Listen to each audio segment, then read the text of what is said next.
வணக்கம். Welcome to KRK ஆன்மீகம். ஓம் நம சிவாய.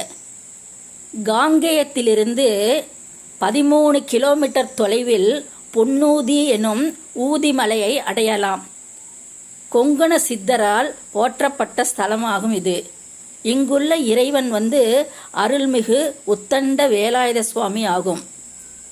இது அபூர்வமான மூலிகைகள் நிறைந்த மலையாகும். இதனால் அருணகிரியார் இதை கொங்கணகிரி என்று போற்றி பாடுகிறார். இந்த மலையின் நடுவே கொங்கண சித்தரால் உருவாக்கப்பட்ட முருகன் கோவிலும் மலைக்கு மேலே கொங்கணகிரியோட ஆலயமும் இருக்கிறது.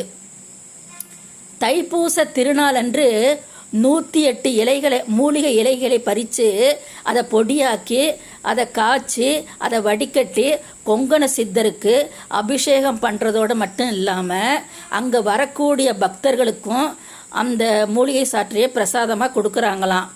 இந்த சாற்றை பருகுவதனால பலவித நோய்களும் நீங்குங்கிறது ஒரு நம்பிக்கையாக இருக்கிறது. இந்த மூலிகை சாற்றில் இனிப்பு தவிர மீதி 5 வகை ருசிகள் இதில் இருக்காம். பிடிச்சிருந்தா லைக் பண்ணுங்கள்.